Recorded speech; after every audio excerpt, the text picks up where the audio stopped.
ओम श्री परमात्मने नमः। ओम नमो भगवते वासुदेवाय। आज श्रीमद् भागवत महापुराण महात्म्य कथा। भगतजनों, आज हम श्रीमद् भागवत महापुराण महात्म्य से अध्याय 5 और 6 की कथा सुनेंगे। आज की इस कथा में हम सब सुनेंगे धुंधुकारी को प्रेत योनि की प्राप्ति कैसे हुई और फिर उसका उद्धार कैसे हुआ। आज के पावन दिन हम इस कथा को सुनेंगे और इसके साथ ही सुनेंगे श्रीमद् भागवत महापुराण को कहने और सुनने की विधि, अर्थात श्रीमद् भागवत के सप्ताह यज्ञ की विधि। इन्हीं कथाओं के साथ ये महात्म्य समाप्त हो जाएगा। अब इसके बाद कल से हम श्रीमद् भागवत महापुराण के प्रथम स्कंद की कथाओं का श्रवण किया करेंगे। तो आइए अब हम आज की कथा को सुनते हैं। सूत जी कहते हैं कि हे शौनक जी, पिता के वन चले जाने पर एक दिन धुंधुकारी ने अपनी माता को बहुत पीटा और उससे कहा कि बता धन कहाँ रखा है, नहीं तो मैं तेरी अभी इस लोहाठी से अर्थात जलती हुई लकड़ी से खबर लूंगा। उसकी इस धमकी से डरकर और पुत्र के उपद्रवों से दुखी होकर वह रात्रि के समय ही कुएं में जाकर गिर गई और इसी के साथ उसकी माता की मृत्यु हो गई। योगनिष्ठ गोकर्ण जी तीर्थ यात्रा के लिए निकल गए थे। उन्हें इन घटनाओं से कोई सुख या दुख नहीं होता था, क्योंकि उनका न कोई मित्र था और न ही कोई शत्रु। धुंधुकारी 5 वेश्याओं के साथ घर में रहने लगा। अब उनके लिए भोग सामग्री जुटाने की चिंता ने उसकी बुद्धि को नष्ट कर दिया था और नाना प्रकार के अत्यंत क्रूर कर्म अब वह करने लगा था। फिर एक दिन की बात है, उन वेश्याओं ने धुंधुकारी से बहुत से गहने मांगे। वह तो काम से अंधा हो रहा था, मौत की भी उसे कभी याद नहीं आती थी। बस उन्हीं गहनों को जुटाने के लिए वह घर से निकल पड़ा। वह जहां तहां से बहुत सा धन चुराकर घर लौट आया तथा उन्हें कुछ सुंदर वस्त्र और आभूषण लाकर दिए। चोरी का बहुत माल देखकर रात्रि के समय उन सब स्त्रियों ने सोचा कि यह तो नित्य चोरी ही करता है, इसलिए इसे किसी दिन राजा अवश्य ही पकड़ लेगा। राजा यह सारा धन छीनकर इसे निश्चय ही प्राण दंड देगा। जब इसको एक दिन मरना ही है, तब हम ही इस धन की रक्षा के लिए गुप्त रूप से इसको क्यों न मार डालें। इसे मारकर हम इसका सारा माल मता लेकर जहां कहीं भी चली जाएंगी। ऐसा निश्चय करके उन वैश्याओं ने सोए हुए धुंधुकारी को रस्सियों से कस दिया और उसके गले में फांसी लगाकर उसे मारने का प्रयत्न किया। इससे जब वह जल्दी से न मरा तो उन्हें बड़ी ही चिंता हुई। तब उन्होंने उसके मुख पर बहुत से दहकते हुए अंगारे डाल दिए। इससे वह अग्नि की लपटों से बहुत छटपटा कर मर गया। उन्होंने उसके शरीर को एक गड्ढे में डालकर गाड़ दिया। सच है, स्त्रियां प्राय बड़ी ही दुस्साहसी होती हैं। उनके इस कृत्य का किसी को भी पता न चला।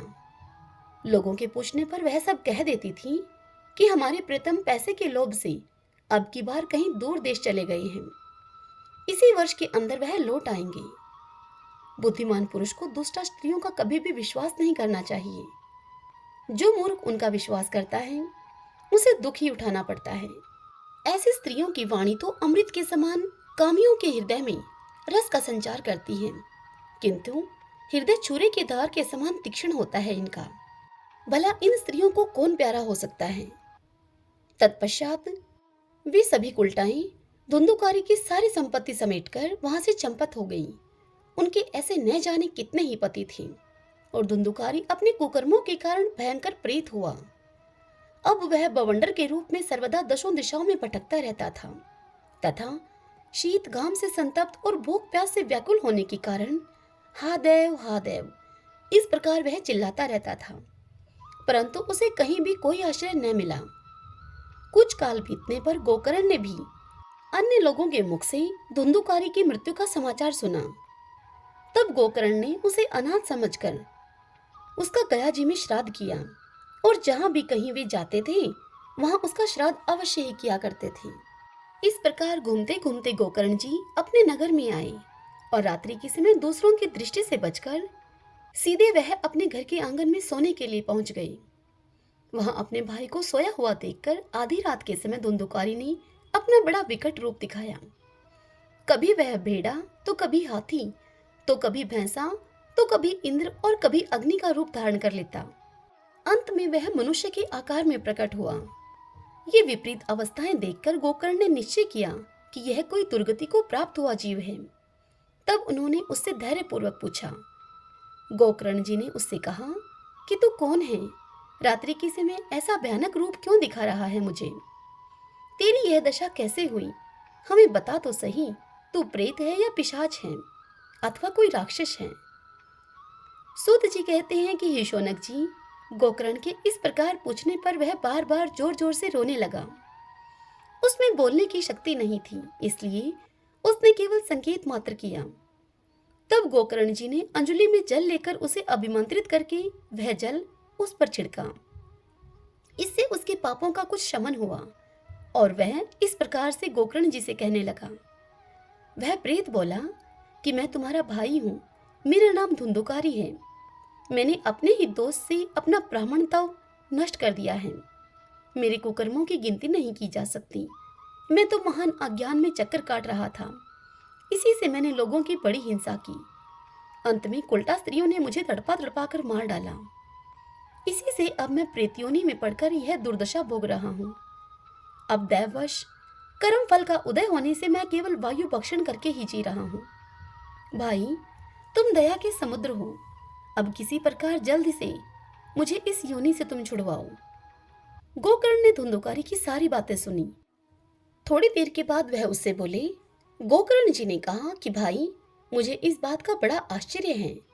मैंने तुम्हारे लिए विधि पूर्वक गया जी में पिंडदान किया, फिर भी तुम प्रेत योनि से मुक्त कैसे नहीं हुए?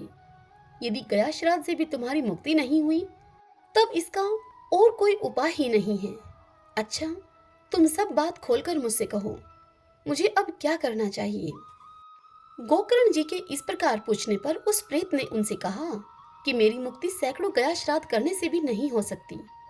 अब तो तुम इसका कोई और ही उपाय सोचो। प्रेत की इस बात को सुनकर गोकर्ण जी को बड़ा आश्चर्य हुआ। वे कहने लगे कि यदि सैकड़ों गया श्राद्धों से भी तुम्हारी मुक्ति नहीं हो सकती, तब तो तुम्हारी मुक्ति असंभव हुई है। अच्छा, अभी तो तुम निर्भय होकर अपने स्थान पर रहो। मैं विचार करके तुम्हारी मुक्ति के लिए कोई दूसरा उपाय करूंगा। गोकर्ण की इस आज्ञा को पाकर धुंधुकारी वहां से अपने स्थान पर चला गया। उधर गोकर्ण ने रात भर विचार किया, तब भी उन्हें कोई उपाय नहीं सूझा। प्रातःकाल गोकर्ण जी को वहां आया हुआ देखकर प्रेम से उनसे मिलने वाले लोग वहां पर आए। तब गोकर्ण जी ने रात में जो कुछ उनके साथ हुआ, जिस प्रकार से हुआ, वह सब उन लोगों को सुना दिया। उन लोगों में से जो विद्वान, योगनिष्ठ, ज्ञानी और विदज्ञ थे, उन्होंने भी अनेकों शास्त्रों को उलट पलट कर देखा, तो भी उसकी मुक्ति का उन्हें कोई उपाय न मिला। तब सभी ने यही निश्चय किया कि इस विषय में सूर्य नारायण जो आज्ञा करें वही हमें करना चाहिए। अतः गोकर्ण जी ने अपने तपोबल से सूर्य की गति को रोक दिया। उन्होंने सूर्य भगवान की स्तुति की और कहा, हे भगवान, आप सारे संसार के साक्षी हैं। मैं आपको नमस्कार करता हूँ। आप मुझे कृपा करके धुंधुकारी की मुक्ति का कोई साधन बताइए। गोकर्ण की यह प्रार्थना सुनकर सूर्यदेव ने दूर से ही स्पष्ट शब्दों में उनसे कहा, श्रीमद् भागवत से मुक्ति हो सकती है, इसलिए तुम उसका सप्ताह पारायण करो। सूर्य का यह धर्ममय वचन वहां सभी लोगों ने सुना। यह सुनकर सभी लोगों ने यही कहा कि प्रयत्न पूर्वक गोकर्ण जी आप यही करो। है भी यह साधन बड़ा सरल। अतः गोकर्ण जी भी तद अनुसार निश्चय करके कथा सुनाने के लिए तैयार हो गए। देश और गांवों से अनेकों लोग कथा सुनने के लिए वहां आए। बहुत से लंगड़े लूले, अंधे, बूढ़े और मंदबुद्धि पुरुष भी अपने पापों की निवृत्ति के उद्देश्य से वहां आ पहुंचे। इस प्रकार वहां इतनी भीड़ हो गई कि उस भीड़ को देखकर देवताओं को भी बड़ा ही आश्चर्य होता था।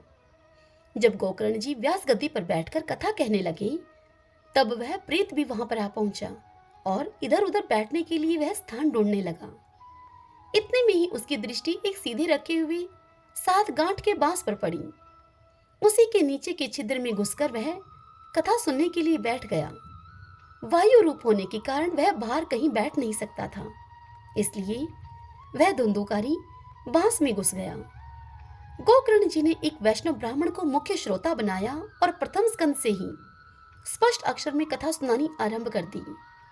सायंकाल में जब कथा को विश्राम दिया गया, तब वहां एक बड़ी ही विचित्र बात हुई। वहां सभासदों के देखते ही देखते उस बांस की एक गांठ तड़तड़ करती हुई फट गई। इस प्रकार दूसरे दिन सायंकाल में दूसरी गांठ फटी, तीसरे दिन उसी समय तीसरी गांठ फटी। इस प्रकार 7 दिनों में 7 गांठों को फोड़कर धुंधुकारी 12 स्कंदों को सुनने से पवित्र होकर प्रेत योनि से मुक्त हो गया और दिव्य रूप धारण करके सबके सामने प्रकट हुआ। उसका मेघ के समान श्याम शरीर पीतांबर और तुलसी की मालाओं से सुशोभित था तथा सिर पर मनोहर मुकुट और कानों में कमनीय कुंडल झिलमिला रहे थे। उसने तुरंत अपने भाई गोकर्ण को प्रणाम करके कहा कि भाई, तुमने कृपा करके मुझे प्रेत योनि की यातनाओं से मुक्त कर दिया है।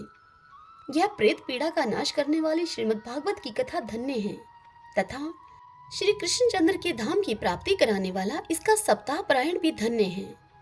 जब सप्ताह श्रवण का योग लगता है तब सब पाप थर्रा उठते हैं कि अब यह भागवत की कथा जल्द ही हमारा अंत कर देगी। जिस प्रकार आग गीली और सूखी, छोटी बड़ी सब तरह की लकड़ियों को जला डालती है, उसी प्रकार यह सप्ताह श्रवण मन, वचन और कर्म के द्वारा किए हुए नए पुराने, छोटे बड़े सभी प्रकार के पापों को भस्म कर देता है। विद्वानों ने देवताओं की सभा में कहा है कि जो लोग इस भारतवर्ष में श्रीमद् भागवत की कथा नहीं सुनते, उनका जन्म बेकार ही है, वृथा ही है। भला मोह पूर्वक लालन पालन करके यदि इस अनित्य शरीर को हष्ट पृष्ट और बलवान बना भी लिया जाए तो भी श्रीमद् भागवत की कथा सुने बिना इसका क्या लाभ हुआ। अस्थियां ही इस शरीर के आधार स्तंभ हैं। नस नाड़ी रूप रस्सियों से यह शरीर बंधा हुआ है। ऊपर से इस पर मांस और रक्त थोपकर इसे चरम से मंड दिया गया है। इसके प्रत्येक अंग में दुर्गंध आती है, क्योंकि है तो यह मलमूत्र का भांड ही। वृद्धा अवस्था और शोक के कारण यह परिणाम में दुखमय ही है। रोगों का तो यह घर ही ठहरा। यह निरंतर किसी न किसी कामना से पीड़ित रहता है, कभी इसकी तृप्ति नहीं होती। इसे धारण किए रहना भी एक भार ही है। इसके रोम रोम में दोष भरे हुए हैं और नष्ट होने में इसे एक क्षण भी नहीं लगता। अंत में यदि इसे गाड़ दिया जाता है तो इसके कीड़े बन जाते हैं। कोई पशु खा जाता है तो यह विष्टा हो जाता है और अग्नि में यदि जला दिया जाता है तो यह भस्म की ढेरी हो जाता है।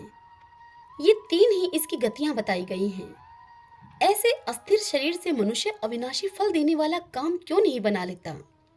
जो अन्न प्रातःकाल पकाया जाता है वह अन्न सायंकाल तक बिगड़ जाता है, फिर उसी के रस से पुष्ट हुए शरीर की नित्यता कैसी। इस लोक में शब्दा श्रवण करने से भगवान की शीघ्र ही प्राप्ति हो सकती है। अतः सब प्रकार के दोषों की निवृत्ति के लिए एकमात्र यही साधन है। जो लोग भागवत की कथा से वंचित हैं, वे तो जल में बुदबुदे और जीवों में मच्छरों के समान केवल मरने के लिए ही पैदा होते हैं। भला जिसके प्रभाव से जड़ और सूखे हुए बांस की गांठें फट सकती हैं, उस भागवत कथा का श्रवण करने से चित्त की गांठों का खुल जाना क्या बड़ी बात है।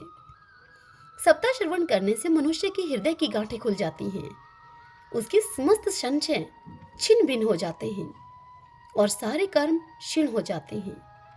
यह भागवत कथा रूप तीर्थ संसार के कीचड़ को धोने में बड़ा ही पटु है। विद्वानों का कथन है कि जब यह हृदय में स्थित हो जाता है तब मनुष्य की मुक्ति निश्चित ही समझनी चाहिए। जिस समय धुंधुकारी ये सब बातें कह रहा था, जिसके लिए बैकुंठवासी पार्षदों के सहित एक विमान उतरा, उससे सब और मंडलाकार प्रकाश फैल रहा था। सब लोगों के सामने ही धुंधुकारी उस विमान पर चढ़ गया और तब उस विमान पर आए हुए पार्षदों को देखकर उनसे गोकर्ण जी ने यह बात कही। गोकर्ण जी ने पार्षदों से पूछा, हे भगवान के प्रिय पार्षदों, यहाँ हमारे अनेकों शुद्ध हृदय श्रोतागण हैं। उन सब के लिए आप लोग एक साथ बहुत से विमान क्यों नहीं लेकर आए। हम देखते हैं कि यहाँ सभी ने समान रूप से इस कथा को सुना है, फिर फल में इस प्रकार का भेद क्यों हुआ, यह आप बताइए। भगवान के सेवकों ने गोकर्ण जी से कहा कि हे मानद, इस फल भेद का कारण इनके श्रवण का भेद ही है। यह ठीक है कि श्रवण तो सबने समान रूप से ही किया है, किंतु इसके जैसा मनन किसी ने नहीं किया। इसी से एक साथ भजन करने पर भी उसके फल में भेद रहा है। इस प्रेत ने 7 दिनों तक निराहार रहकर श्रवण किया था तथा सुने हुए विषय का स्थिर चित्त से यह खूब मनन निधि ध्यासन भी करता रहता था। जो ज्ञान दृढ़ नहीं होता वह व्यर्थ हो जाता है। इसी प्रकार ध्यान न देने से श्रवण का, संदेह से मंत्र का और चित्त के इधर उधर भटकते रहने से जप का भी कोई फल नहीं होता है। वैष्णवहीन देश, अपात्र को कराया हुआ श्राद्ध का भोजन, अश्रोत्रिय को दिया हुआ दान एवं आचारहीन कुल, इन सब का नाश हो जाता है। गुरु वचनों में विश्वास, दीनता का भाव, मन के दोषों पर विजय और कथा में चित्त की एकाग्रता इत्यादि इन नियमों का यदि पालन किया जाए तो श्रवण का यथार्थ फल मिलता है। यदि ये श्रोता फिर से श्रीमद् भागवत की कथा को सुने तो निश्चय ही सबको बैकुंठ की प्राप्ति होगी। और हे गोकर्ण जी, आपको तो भगवान स्वयं आकर गोलोक धाम में लेकर जाएंगे। इस प्रकार कहकर सभी पार्षद हरि कीर्तन करते हुए बैकुंठ लोक को चले गए। श्रावण मास में गोकर्ण जी ने फिर से उसी प्रकार सप्ताह क्रम से श्रीमद् भागवत की कथा कही और उन श्रोताओं ने फिर से उस कथा को सुना। हे नारद जी, इस कथा की समाप्ति पर जो कुछ हुआ वह आप सुनिए। वहां भक्तों से भरे हुए विमानों के साथ भगवान प्रकट हुए। सब ओर से खूब जय जयकार और नमस्कार की ध्वनियां होने लगी। भगवान हर्षित होकर स्वयं अपने 5 जन्य शंख की ध्वनि करने लगे और उन्होंने गोकर्ण को हृदय से लगाकर अपने ही समान बना लिया। उन्होंने क्षण भर में ही अन्य सब श्रोताओं को भी मेघ के समान श्याम वर्ण, रेशमी पीतांबरधारी तथा किरीट और कुंडल आदि से विभूषित कर दिया।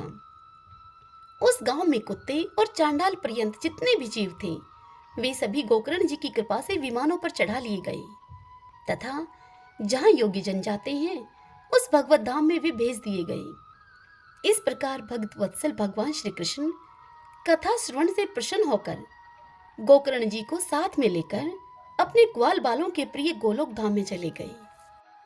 पूर्व काल में जैसे अयोध्यावासी भगवान श्री राम के साथ साकेत धाम सिधारे थे, ठीक उसी प्रकार भगवान श्री कृष्ण उन सबको योगी दुर्लभ गोलोक धाम में ले गए, जिस लोक में सूर्य, चंद्रमा और सिद्धों की भी कभी गति नहीं हो सकती, अर्थात वहां नहीं जाया जा सकता, उसमें वे श्रीमद् भागवत कथा श्रवण से ही चले गए। हे नारद जी, सप्ताह यज्ञ के द्वारा कथा श्रवण करने से जैसा उज्जवल फल संचित होता है, उसके विषय में हम आपसे क्या कहें। जिन्होंने अपने कर्णपुट से गोकर्ण जी की कथा के एक अक्षर का भी पान किया था, वे प्राणी फिर माता के गर्भ में नहीं आए। जिस गति को लोग वायु, जल या पत्ते खाकर शरीर सुखाने से, बहुत काल तक घोर तपस्या करने से और योगा अभ्यास से भी नहीं पा सकते, उस गति को वे सप्ताह श्रवण से सहज में ही प्राप्त कर लेते हैं। इस परम पवित्र इतिहास का पाठ चित्रकूट पर विराजमान मुनीश्वर सांडिल्य भी ब्रह्मा आनंद में मगन होकर करते रहते हैं। यह कथा बड़ी ही पवित्र है। एक बार के श्रवण से ही समस्त पाप राशि को भस्म कर देती है। यदि इसका श्राद्ध के समय पाठ किया जाए तो इससे पितृगण को बड़ी तृप्ति होती है और नित्य पाठ करने से मोक्ष की प्राप्ति होती है। ओम नमो नारायण, ओम नमो नारायण। श्री सनकादिक ऋषि नारद जी से कहते हैं कि हे नारद जी, अब हम आपको सप्ताह श्रवण की विधि बतलाते हैं। यह विधि प्राय लोगों की सहायता और धन से साध्य कही गई है। पहले तो यत्न पूर्वक ज्योतिषी को बुलाकर मुहूर्त पूछना चाहिए तथा विवाह के लिए जिस प्रकार धन का प्रबंध किया जाता है, उसी प्रकार ही धन की व्यवस्था इसके लिए भी करनी चाहिए। हे नारद जी, कथा आरंभ करने में भाद्रपद, आश्विन, कार्तिक, मार्गशीर्ष, आषाढ़ और श्रावण, ये 6 महीने श्रोताओं के लिए मोक्ष की प्राप्ति के कारण हैं। हे देवऋषि, इन महीनों में भी भद्रा, व्यतिपात आदि कुयोगों को सर्वथा त्याग देना चाहिए तथा दूसरे लोग जो उत्साही हों उन्हें अपना सहायक बना लेना चाहिए। फिर प्रयत्न करके देश देशांतरों में यह संवाद भेजना चाहिए कि यहाँ कथा होगी, आप लोगों को सहपरिवार पधारना चाहिए। जो स्त्री और शूद्र आदि भगवत कथा एवं संकीर्तन से दूर पड़ गए हैं, उनको भी सूचना हो जाए, ऐसा प्रबंध करना चाहिए। देश देश में जो विरक्त वैष्णव और हरि कीर्तन के प्रेमी हों, उनके पास निमंत्रण पत्र अवश्य भेजें। उसे लिखने की विधि इस प्रकार बताई गई है। लिखें, हे महानुभाव, यहाँ 7 दिन तक सत्पुरुषों का बड़ा दुर्लभ समागम रहेगा और अपूर्व रहस्यमयी श्रीमद् भागवत की कथा होगी। आप लोग भगवत रस के रसिक हैं, अतः श्रीमद् भागवत अमृत का पान करने के लिए प्रेम पूर्वक शीघ्र ही पधारने की कृपा करें। यदि आपको विशेष अवकाश न हो तो भी एक दिन के लिए तो अवश्य ही कृपा करनी चाहिए, क्योंकि यहाँ का तो एक क्षण भी अत्यंत दुर्लभ है। इस प्रकार विनय पूर्वक उन्हें निमंत्रित करें और जो लोग आए उनके लिए यथोचित निवास स्थान का प्रबंध करें। कथा का श्रवण किसी तीर्थ में, वन में अथवा घर पर भी अच्छा माना गया है। जहाँ लंबा चौड़ा मैदान हो वहीं कथा स्थल रखना चाहिए। भूमि का शोधन, मार्जन और लेपन करके रंग बिरंगी धातुओं से चौक को पूरे। घर की सारी सामग्री उठाकर एक कोने में रख दें। 5 दिन पहले से ही यत्न पूर्वक बहुत से बिछाने के वस्त्र एकत्रित कर लें तथा केले के खंभों से सुशोभित एक ऊंचा मंडप तैयार कराएं। उसे सब और फल, पुष्प, पत्र और चंदोवे से अलंकृत करें तथा चारों ओर झंडियां लगाकर तरह तरह के सामानों से उसे सजा दें। उस मंडप में कुछ ऊंचाई पर 7 विशाल लोगों की कल्पना करें और उनमें व्रत ब्राह्मणों को बुला बुला कर बिठाएं। आगे के ओर उनके लिए वहां यथोचित आसन तैयार रखें। इनके पीछे वक्ता के लिए भी एक दिव्य सिंहासन का प्रबंध करें। यदि वक्ता का मुख उत्तर की ओर रहे तो श्रोता पूर्वाभिमुख होकर बैठे, और यदि वक्ता पूर्वाभिमुख रहे तो श्रोता को उत्तर की ओर मुख करके बैठना चाहिए, अथवा वक्ता और श्रोता को पूर्वाभिमुख होकर बैठना चाहिए। देश काल आदि को जानने वाले महानुभावों ने श्रोता के लिए ऐसा ही नियम बताया है। जो वेद शास्त्रों की स्पष्ट व्याख्या करने में समर्थ हो, तरह तरह के दृष्टांत दे सकता हो तथा विवेकी हो और अत्यंत निष्प्रय हो, ऐसे विरक्त और विष्णु भक्त ब्राह्मण को वक्ता बनाना चाहिए। श्रीमद् भागवत के प्रवचन में ऐसे लोगों को नियुक्त नहीं करना चाहिए जो कि पंडित होने पर भी अनेक धर्मों के चक्कर में पड़े हुए हों, स्त्री लंपट हों एवं पाखंड के प्रचारक हों। वक्ता के पास ही उसकी सहायता के लिए एक वैसा ही विद्वान भी स्थापित करना चाहिए। वह विद्वान भी सब प्रकार के संशयों की निवृत्ति करने में समर्थ और लोगों को समझाने में कुशल हो। कथा प्रारंभ के दिन से एक दिन पूर्व व्रत ग्रहण करने के लिए वक्ता को श्रोर करा लेना चाहिए तथा अरुणोदय के समय सोच से निवृत्त होकर अच्छी तरह से स्नान करें और संध्या आदि अपने नित्य कर्मों को संक्षेप से समाप्त करके कथा के विघ्नों की निवृत्ति के लिए गणेश जी का पूजन करें।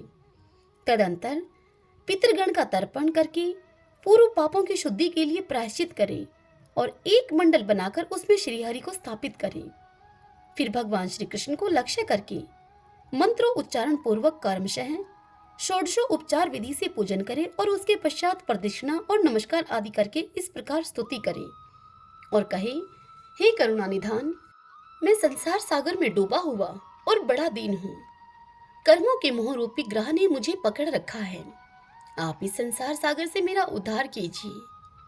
इसके पश्चात धूप दीप आदि सामग्रियों से श्रीमद् भागवत की बड़े उत्साह और प्रीति पूर्वक विधि विधान से पूजा करें। फिर पुस्तक के आगे नारियल रखकर नमस्कार करें और प्रसन्न चित्त से इस प्रकार स्तुति करें, श्रीमद् भागवत के रूप में आप साक्षात श्री कृष्ण चंद्र ही विराजमान हैं। हे नाथ, मैंने भवसागर से छुटकारा पाने के लिए ही आपकी शरण ली है। मेरा यह मनोरथ आप बिना किसी विघ्न बाधा के सांगोपांग पूरा करें। हे केशव, मैं आपका दास हूँ। इस प्रकार दीन वचन कहकर फिर वक्ता का पूजन करें, उसे सुंदर वस्त्र आभूषणों से विभूषित करें और फिर पूजा के पश्चात उसकी इस प्रकार से स्तुति करें। इस प्रकार कहें, शुक स्वरूप भगवान, आप समझाने की कला में कुशल और सब शास्त्रों में पारंगत हैं। कृपा करके इस कथा को प्रकाशित करके मेरा अज्ञान दूर करें। फिर अपने कल्याण के लिए प्रसन्नता पूर्वक उसके सामने नियम ग्रहण करें और 7 दिनों तक यथाशक्ति उसका पालन करें।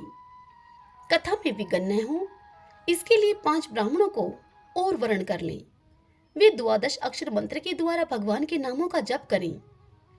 फिर ब्राह्मण अन्य विष्णु भगत एवं कीर्तन करने वालों को नमस्कार करके उनकी पूजा करें और उनकी आज्ञा पाकर स्वयं भी आसन पर बैठ जाएं। जो पुरुष लोक, संपत्ति धन, घर और पुत्र आदि की चिंता को छोड़कर शुद्ध चित्त से केवल कथा में ही ध्यान रखता है, उसे इसके श्रवण का उत्तम फल मिलता है। बुद्धिमान वक्ता को चाहिए कि सूर्योदय से कथा आरंभ करके 3:30 पहर तक मध्यम स्वर से अच्छी तरह से कथा बांचे। दोपहर के समय 2 घड़ी तक कथा बंद रखें। उस समय कथा के प्रसंग के अनुसार वैष्णवों को भगवान के गुणों का कीर्तन करना चाहिए। व्यर्थ की बातें नहीं करनी चाहिए। कथा के समय मल मूत्र के वेग को काबू में रखने के लिए अल्पाहार सुखकारी होता है। इसलिए श्रोता केवल एक ही समय हविष्य अन्न भोजन करे। यदि शक्ति हो तो 7 दिन निराहार रहकर कथा को सुने अथवा केवल घी या दूध पीकर सुखपूर्वक श्रवण करें, अथवा फलाहार या एक समय ही भोजन करें। जिससे जैसा नियम सुभीत से अर्थात भली भांति निभ सके, सद सके, उसी को कथा श्रवण के लिए ग्रहण करें। मैं तो उपवास की अपेक्षा भोजन करना अच्छा समझता हूँ, यदि वह कथा श्रवण में सहायक हो। यदि उपवास से श्रवण में बाधा पहुंचती हो तो वह किसी काम का नहीं है। हे नारद जी, नियम से सप्ताह सुनने वाले पुरुषों के नियम सुनिए। अब आप विष्णु भगत की दीक्षा से रहित पुरुष कथा श्रवण का अधिकारी नहीं है। जो पुरुष नियम से कथा सुने उसे ब्रह्मचार्य से रहना, भूमि पर सोना और नित्य प्रति कथा समाप्त होने पर पत्तल में भोजन करना चाहिए। दाल, मधु, तेल, गरिष्ठ अन्न, भाव दूषित पदार्थ और बासी अन्न, इनका उसे सर्वदा त्याग ही कर देना चाहिए। काम, क्रोध, मद, मान, मत्सर, लोभ, दंभ, मोह और द्वेष को तो अपने पास भी नहीं फटकने देना चाहिए।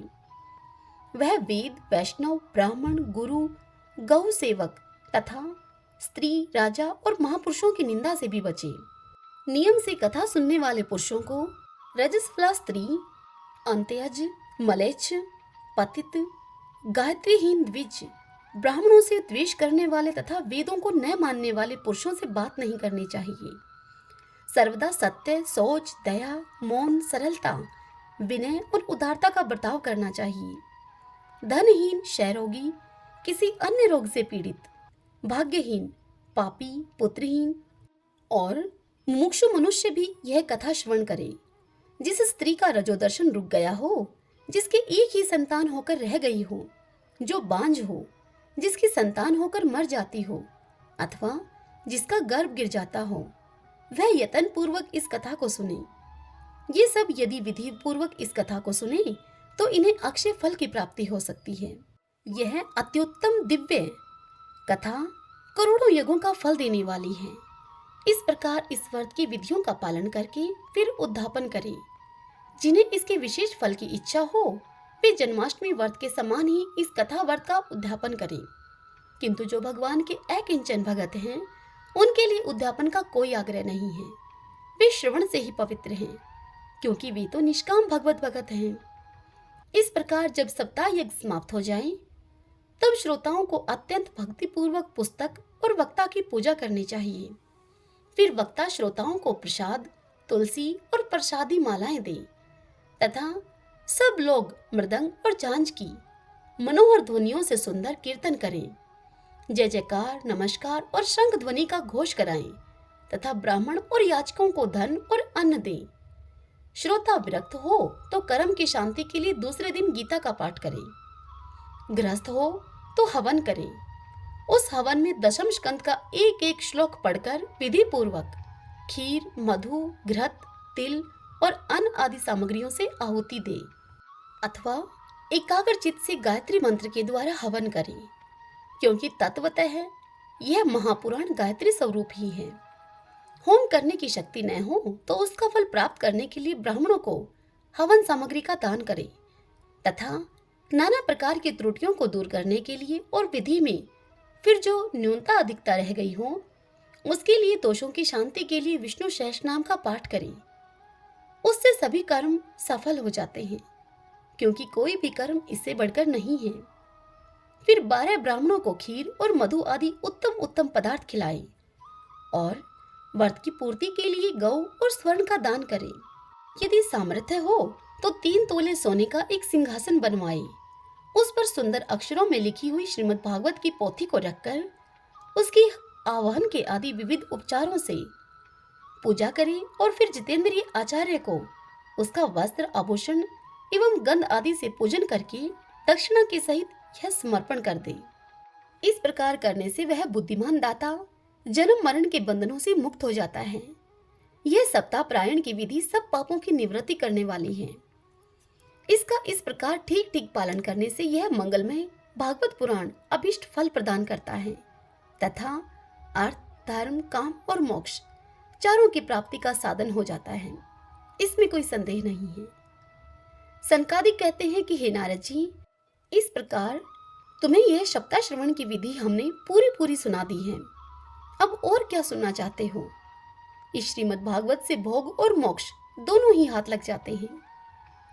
सूत जी कहते हैं कि हे शौनक जी, इस प्रकार से कहकर महामुनि सनकादिक ने 1 सप्ताह तक विधि पूर्वक इस सर्व पाप नाशिनी, परम पवित्र तथा भोग और मोक्ष को प्रदान करने वाली भागवत कथा का प्रवचन किया। सब प्राणियों ने नियम पूर्वक इसे श्रवण किया। इसके पश्चात उन्होंने विधि पूर्वक भगवान पुरुषोत्तम की स्तुति की। कथा के अंत में ज्ञान और वैराग्य तथा भक्ति को बड़ी पुष्टि मिली और वे तीनों एकदम तरुण होकर सब जीवों का चित्त अपनी ओर आकर्षित करने लगे। अपना मनोरथ पूरा होने से नारद जी को बड़ी प्रसन्नता हुई। उनके सारे शरीर में रोमांच हो आया और वे परमानंद से पूर्ण हो गए। इस प्रकार कथा श्रवण करके भगवान के प्यारे नारद जी हाथ जोड़कर प्रेम में गदगद वाणी से सनकादिक ऋषियों से कहने लगे। नारद जी ने कहा कि मैं धन्य हूँ, आप लोगों ने करुणा करके मुझे बड़ा ही अनुग्रहित किया है। आज मुझे सर्व पापहारी भगवान श्री हरि की ही प्राप्ति हो गई। हे तपोधनों, मैं श्रीमद् भागवत कथा श्रवण को ही सब धर्मों से श्रेष्ठ मानता हूँ, क्योंकि जिसके श्रवण से बैकुंठ अर्थात गोलोक विहारी श्री कृष्ण चंद्र की प्राप्ति होती है, यह श्रीमद् भागवत कथा श्रवण सब धर्मों से श्रेष्ठ है। सूत जी कहते हैं कि हे शौनक जी, वैष्णव श्रेष्ठ नारद जी इस प्रकार कह ही रहे थे कि वहां घूमते फिरते योगेश्वर शुकदेव जी आ गए। कथा समाप्त होते ही व्यास नंदन श्री शुकदेव जी वहां पधारे। 16 वर्ष की सी आयु, आत्म लाभ से पूर्ण, ज्ञान रूपी महासागर का संवर्धन करने के लिए चंद्रमा के समान वे प्रेम से धीरे धीरे श्रीमद् भागवत का पाठ कर रहे थे। परम तेजस्वी श्री शुकदेव जी को देखकर सारे सभासद झटपट खड़े हो गए और उन्हें एक ऊंचे आसन पर बैठाया। फिर देव ऋषि नारद जी ने उनका प्रेम पूर्वक पूजन किया। उन्होंने सुख पूर्वक बैठकर कहा, आप लोग मेरी निर्मल वाणी को सुनिए। हे रसिक एवं भावुकजन, ये श्रीमद् भागवत वेद रूप कल्प वृक्ष का परिपक्व फल है। श्री शुकदेव रूप शुक के मुख का संयोग होने से यह अमृत रस से परिपूर्ण है। यह रस ही रस है, इसमें न छिलका है न गुठली। यह इसी लोक में सुलभ है। जब तक शरीर में चेतना रहे तब तक आप लोग बार बार इसका पान करें। महामुनि वेदव्यास ने श्रीमद् भागवत महापुराण की रचना की है। इसमें निष्कपट निष्काम परम धर्म का निरूपण है। इसमें शुद्धांतकरण, सत्पुरुषों के जानने योग्य कल्याणकारी वास्तविक वस्तु का वर्णन है, जिससे तीनों तापों की शांति होती है। इसका आश्रय लेने पर दूसरे शास्त्र अथवा साधन की कोई आवश्यकता ही नहीं रहती। जब कभी पुण्य आत्मा पुरुष इसके श्रवण की इच्छा करते हैं, तभी ईश्वर अविलंब उनके हृदय में अवरुद्ध हो जाता है। यह भागवत पुराणों का तिलक और वैष्णवों का धन है। इसमें परमहंसों के प्राप्य विशुद्ध ज्ञान का ही वर्णन किया गया है तथा ज्ञान, वैराग्य और भक्ति के सहित निर्वर्ती मार्ग को प्रकाशित किया गया है। जो पुरुष भक्ति पूर्वक इसके श्रवण, पठन और मनन में तत्पर रहता है, वह मुक्त हो जाता है। यह रस स्वर्गलोक, सत्यलोक, कैलाश और बैकुंठ में भी नहीं है। इसलिए भाग्यवान श्रोताओं, तुम इसका खूब पान करो।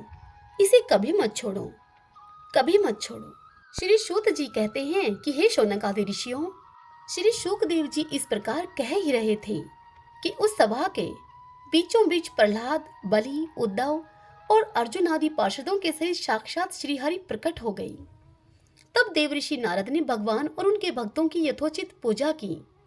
भगवान को प्रसन्न देखकर देवऋषि ने उन्हें एक विशाल सिंहासन पर बिठा दिया और सब लोग उनके सामने संकीर्तन करने लगे। उस संकीर्तन को देखने के लिए श्री पार्वती जी के सहित महादेव जी और ब्रह्मा जी भी वहां आए। कीर्तन आरंभ हुआ। प्रहलाद जी तो चंचल गति फुर्तीले होने के कारण करताल बजाने लगे। उद्धव जी ने झांझें उठा ली। देवऋषि नारद वीणा की ध्वनि करने लगे। स्वर विज्ञान अर्थात ज्ञान विद्या में कुशल होने के कारण अर्जुन राग अलापने लगे। इंद्र ने मृदंग बजाना आरंभ किया। सनकादिक बीच बीच में जय घोष करने लगे और इन सब के आगे श्री शुकदेव जी तरह तरह के सरस अंग भंगी भाव करके बताने लगे। इन सब के बीच में परम तेजस्वी भक्ति, ज्ञान और वैराग्य नटों के समान वहां नाचने लगे। ऐसा अलौकिक कीर्तन देखकर भगवान प्रसन्न हो गए और इस प्रकार कहने लगे। भगवान बोले कि मैं तुम्हारी इस कथा और कीर्तन से बड़ा प्रसन्न हुआ हूँ। तुम्हारे भक्ति भाव ने इस समय मुझे अपने वश में कर लिया है, अतः तुम लोग मुझसे वर मांगो। भगवान के ये वचन सुनकर सब लोग बड़े प्रसन्न हुए और प्रेम आदर चित्त से भगवान से इस प्रकार कहने लगे। हे भगवान, हमारी यह अभिलाषा है कि भविष्य में जहाँ कहीं भी सप्ताह कथा हो वहां आप इन पार्षदों के सहित अवश्य पधारें। हमारा यह मनोरथ आप पूर्ण कर दीजिए। भगवान तथास्तु कहकर वहां पर अंतर्ध्यान हो गए। इसके पश्चात नारद जी ने भगवान और उनके पार्षदों के चरणों को लक्ष्य करके उन्हें प्रणाम किया और फिर श्री शुकदेव जी आदि तपस्वियों को भी नमस्कार किया। कथा अमृत का पान करने से सब लोगों को बड़ा ही आनंद हुआ। उनका सारा मोह नष्ट हो गया। फिर वे सब लोग अपने अपने स्थानों को चले गए। उस समय शुकदेव जी ने भक्ति को उसके पुत्रों के सहित अपने शास्त्र में स्थापित कर दिया। इसी से भागवत का सेवन करने से श्रीहरि वैष्णवों के हृदय में आ विराजते हैं। जो लोग दरिद्रता के दुख ज्वर की ज्वाला से दग्ध हो रहे हैं, जिन्हें माया पिशाची ने रोंद डाला है, तथा जो संसार समुद्र में डूब रहे हैं, उनका कल्याण करने के लिए श्रीमद् भागवत सिंहनाद कर रहा है। शौनक जी ने पूछा, हे सूत जी, शुकदेव जी ने राजा परीक्षित को, गोकर्ण ने धुंधुकारी को और सनकादिक ने नारद जी को किस किस समय पर यह ग्रंथ सुनाया था? मेरा यह संशय आप दूर कीजिए।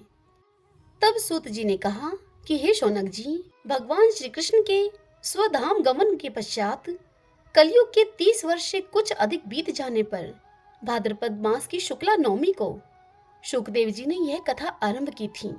राजा परीक्षित की कथा सुनने के बाद कलयुग के 200 वर्ष बीत जाने पर आषाढ़ मास की शुक्ला नवमी को गोकर्ण जी ने यह कथा सुनाई थी।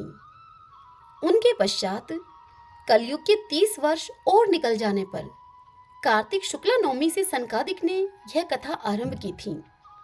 निष्पाप शौनक जी, आपने जो कुछ पूछा था उसका उत्तर मैंने आपको दे दिया है।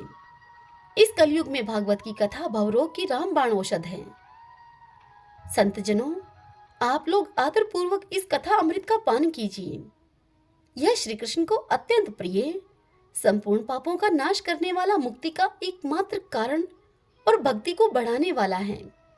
लोक में अन्य कल्याणकारी साधनों का विचार करने और तीर्थों का सेवन करने से क्या होगा? इतनी कथा सुनाकर सूत जी ऋषियों से कहते हैं कि सुनो। अपने दूत को हाथ में पाश लिए देखकर यमराज उसके कान में कहते हैं कि देखो, जो भगवान की कथा वार्ता में मत हो रहे हो उनसे तुम दूर रहना। मैं औरों को ही दंड देने की शक्ति रखता हूँ, वैष्णवों को नहीं। इस संसार असार में विषय रूप विष की आसक्ति के कारण व्याकुल बुद्धि वाले पुरुषों, अपने कल्याण के उद्देश्य से आधे क्षण के लिए भी इस शुक कथा रूप अनुपम सुधा का पान करो। हे प्यारे भाइयों, निंदित कथाओं से युक्त कुपथ में व्यर्थ ही क्यों भटक रहे हो? इस कथा के कान में प्रवेश करते ही मुक्ति हो जाती है। इस बात के साक्षी राजा परीक्षित हैं। श्री शुकदेव जी ने प्रेम रस के प्रवाह में स्थित होकर इस कथा को कहा था।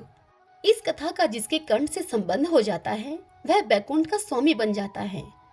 हे शौनक जी, मैंने आपके शास्त्रों को देखकर आपको यह परम गोप्य रहस्य अभी अभी सुनाया है। सब शास्त्रों के सिद्धांतों का यही निचोड़ है।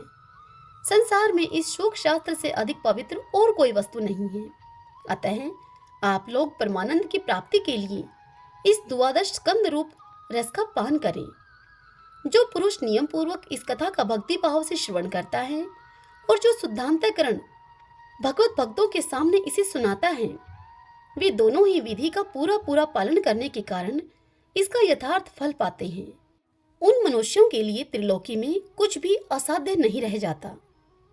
हरि ओम तत्सत। ओम श्री परमात्मने नमः। ओम नमो भगवते वासुदेवाय।